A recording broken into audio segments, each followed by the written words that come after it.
Akan tetapi, itulah kala terakhir keberadaan Brian tercium. Pemuda itu tak pernah lagi terlihat atau terdengar keberadaannya semenjak saat itu, guys. Halo guys, jumpa lagi bersama saya Irfan, dan selamat datang di Pernah Viral.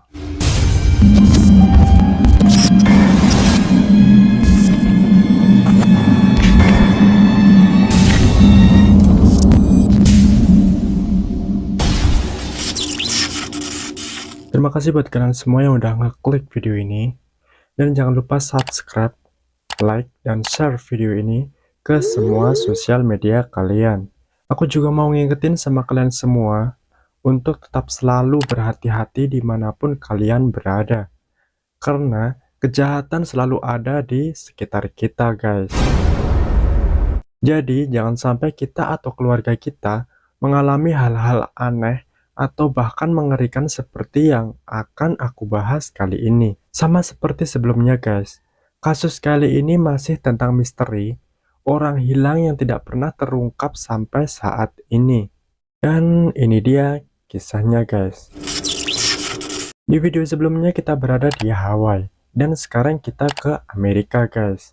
Singkat cerita, ada seorang mahasiswa kedokteran di Ohio State University di Amerika yang bernama Brian Shaffer. Pada malam hari, tepatnya 31 Maret 2006, Brian pergi berpesta bersama teman-temannya. Namun, Brian kemudian terpisah dari teman-temannya tersebut, dan teman-temannya pun mengira bahwa si Brian ini telah pulang, guys. Akan tetapi, itulah kala terakhir keberadaan Brian tercium. Pemuda itu tak pernah lagi terlihat atau terdengar keberadaannya semenjak saat itu, guys. Namun, disinilah letak keanehannya, guys. Kamera CCTV di pintu masuk bar memperlihatkan bahwa pemuda tersebut atau Brian tengah berbicara dengan dua orang wanita, sebelum akhirnya Brian masuk kembali ke dalam bar tersebut. Dan tidak ada bukti bahwa si Brian ini meninggalkan bar ataupun keluar dari bar tersebut, guys. Hilangnya si Brian ini sangat membingungkan pihak penyelidik, karena tidak ada pintu masuk atau keluar dari bar tersebut. Dengan kata lain, dia seolah lenyap secara tiba-tiba di dalam gedung bar tersebut. Ada banyak teori yang berusaha menjelaskan dengan logis apa yang terjadi di balik menghilangnya si Brian ini. Satu teori bahkan melibatkan seorang pembunuh berantai misterius. Brian sendiri lahir pada tahun 1979 dan memulai studinya di Fakultas Kedokteran pada tahun. Baru 2 tahun berkuliah, dia dirundung duka ketika ibunya meninggal karena kanker darah, guys. Teman-teman Brian sendiri mengaku bahwa Brian terlihat amat sulit menerima kematian ibunda yang begitu sangat dicintainya tersebut. Selama kuliah di sekolah kedokteran, si Brian yang bermasa depan cerah itu terlibat kisah asmara dengan mahasiswi kedokteran lain. Mahasiswi tersebut bernama Alexis. Bahkan Brian dikatakan berencana melamarnya pada saat liburan musim semi pada April 2006 di Miami, guys. Lokasi tropis seperti Miami sangatlah menarik bagi Brian, sebab dia menyukai gaya hidup yang santai. Bahkan Brian mengatakan kepada teman-temannya, apabila tidak menjadi dokter, dia ingin membuat sebuah band musik di sana, yakni di Miami tersebut. Kemudian, pada tanggal 31 Maret 2006, hanya beberapa hari sebelum liburan musim panasnya, Brian dan ayahnya pergi makan malam. Dan itulah kala terakhir ia melihat putranya, yakni Brian Shaffer tersebut. Pada pukul 9 malam, si Brian ini bertemu dengan seorang temannya, guys, di sebuah bar dekat kampus di Columbus. Brian kemudian menelpon kekasihnya, yakni Alexis yang kala itu berada di rumah keluarganya di Toledo. Dalam pembicaraannya lewat telepon tersebut, si Brian mengingatkan Alexis akan liburan mereka ke Miami yang akan dijadwalkan beberapa hari lagi, guys. Setelah itu, Brian dan teman-temannya lanjut asik berpesta di bar tersebut, guys. Namun, ketika malam semakin larut, Brian terpisah dari teman-temannya. Ketika bar akan tutup pada jam 2 pagi, mereka berusaha menemukan Brian dan berulang kali memanggilnya. Karena tak kunjung menemukan Brian, teman-temannya ini pun mengira bahwa Brian telah kembali ke apartemennya tanpa memberitahu mereka, guys. Ayahnya kemudian mencoba menelpon Brian, namun tidak ada jawaban. Lalu kemudian, pada hari Senin pagi, Brian ketinggalan penerbangan ke Miami yang telah dia jadwalkan jauh-jauh hari sebelumnya. Tentu saja Brian takkan melewatkan hari besar tersebut begitu saja, guys. Terlebih lagi, dia hendak melamar kekasihnya di sana. Karena curiga telah terjadi sesuatu yang tidak beres, teman-teman dan keluarga Brian pun kemudian melaporkannya hilang ke polisi, guys. Setelah mendapatkan laporan, polisi pun akhirnya mulai mencari Brian di Aglituna Salona, yakni bar tempat di mana Brian terakhir terlihat. Karena wilayah dekat kampus tersebut memang memiliki tingkat kejahatan yang tinggi, sehingga demi alasan keamanan, pihak bar pun telah memasang kamera CCTV, guys. Polisi segera meninjau rekaman tersebut, yang menunjukkan Brian dan teman-temannya masuk ke pintu bar. Lalu sekitar pukul 1:55 pagi atau jam 2 kurang 5 menit, di dalam rekaman CCTV tersebut, Brian terlihat di luar bar tengah berbincang-bincang dengan dua orang wanita.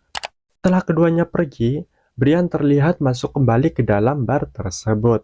Dan kamera tidak pernah merekam kepergiannya setelah itu, guys. Bahkan setelah bar itu ditutup. Saat masuk ke bar itulah si Brian terakhir kali terlihat. Namun masalahnya, guys, pintu dengan CCTV itu adalah satu-satunya pintu masuk sekaligus pintu keluar dari bar tersebut. Jika memang dia tak pernah meninggalkan tempat itu, lalu kemanakah si Brian ini lenyap? Bahkan, ketika polisi memeriksa CCTV di seluruh kota Columbus, di mana Brian menghilang, rekaman kamera di sekitar bar tersebut tak dapat menjelaskan bagaimana si Brian ini bisa meninggalkan bar tanpa terlihat, guys. Hingga akhirnya, ada satu teori yang menjelaskan bahwa pelaku di balik lenyapnya Brian ini adalah dirinya sendiri, guys.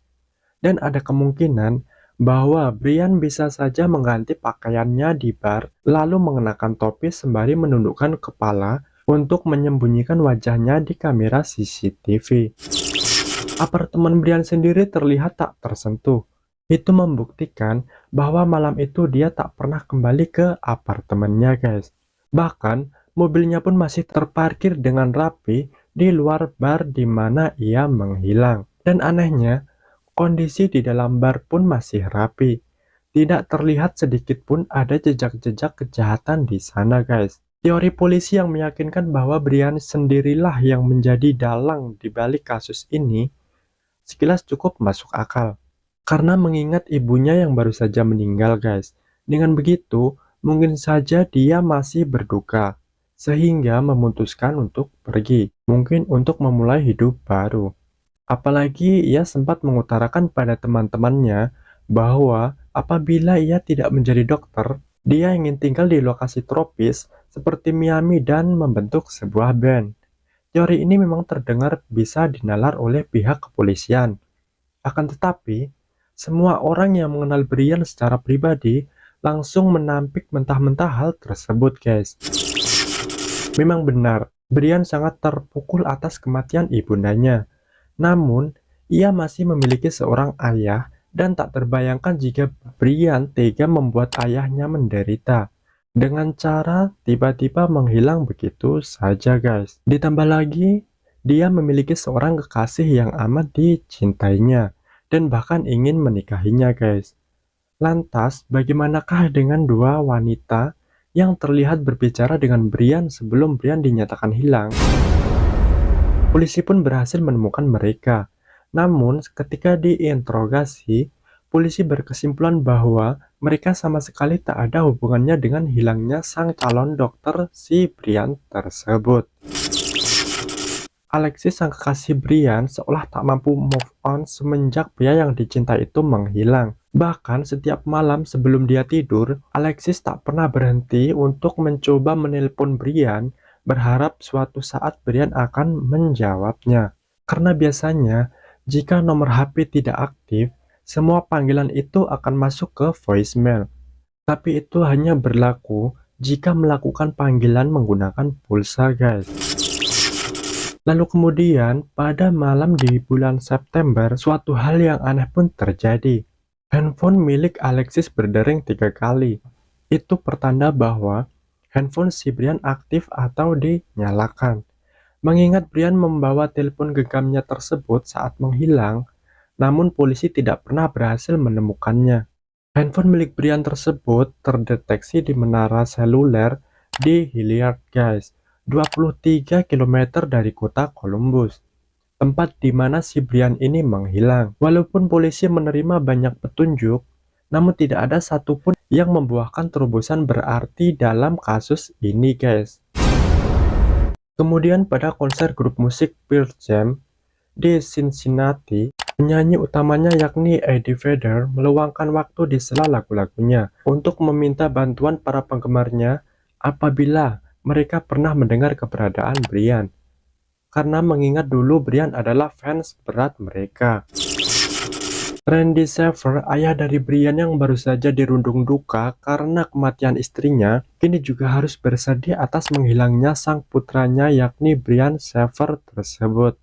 Bahkan, saking putus asanya, ayahnya pun kemudian meminta jasa seorang paranormal yang mengabarkan berita buruk, guys, bahwa tubuh anaknya kini berada di air dekat dermaga.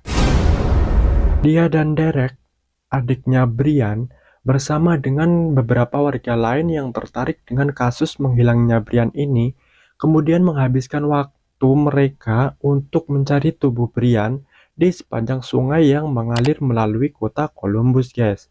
Ramalan ini pun bisa saja meleset, namun menimbulkan sebuah ketertarikan polisi. Pasalnya, ini membuat polisi mempertimbangkan sebuah teori aneh, yakni bahwa Brian adalah korban seorang pembunuh berantai misterius yang hingga kini belum terungkap identitasnya. Pembunuh berantai itu dijuluki Sang Smiley Face. Keberadaan Smiley Face sendiri pun cukuplah kontroversial, guys, sebab julukan itu diberikan bagi para pembunuh-pembunuh yang kasusnya tidak pernah terpecahkan, di mana sang korban selalu ditemukan di dekat sebuah tanda coret-coretan Smiley Face yang mungkin adalah ciri khas sang pembunuh berantai tersebut. Namun, teori keberadaan sang Smiley Face ini sempat ditampik para pemerhati kasus investigasi, guys, sebab Smiley Face merupakan simbol yang cukup mudah digambar dan bisa ditemukan di mana saja, guys, entah dicoret-coret di pohon, batu, atau dinding, sehingga bisa saja penemuan mayat di lokasi tersebut hanyalah kebetulan belaka. Namun apa yang membuat Brian diduga menjadi korban Smiley Face jika tubuhnya belum ditemukan? Pasalnya, semua korban Smiley Face ini memiliki satu ciri khas lain, yakni mereka senantiasa ditemukan tak bernyawa di dalam air, guys. Tapi anehnya, jika benar Brian adalah korban seorang pembunuh berantai misterius tersebut, lalu bagaimana cara sang pembunuhnya itu membawa keluar Brian tanpa terlihat CCTV? Sementara hanya ada satu jalan untuk keluar masuk di bar tersebut. Lalu beberapa tahun kemudian, setelah hilangnya Brian, sang calon dokter tersebut, tepatnya pada bulan September 2008, tragedi lain pun muncul. Kala itu Randy, ayah Brian ini sedang membersihkan puing-puing rumahnya di Baltimore yang baru saja dirusak badai, guys. Tiba-tiba saja, hembusan angin kencang meniup sebuah cabang pohon yang kemudian jatuh menimpanya. Hingga akhirnya membuat Randy, ayahnya Brian, tewas seketika, guys. Setelah berita kematiannya si Randy, ayah dari Brian tadi, dimuat secara online, sebuah buku bela sungkawa pun diposting, di mana setiap orang bebas menuliskan ucapan duka cita mereka pada keluarga Randy.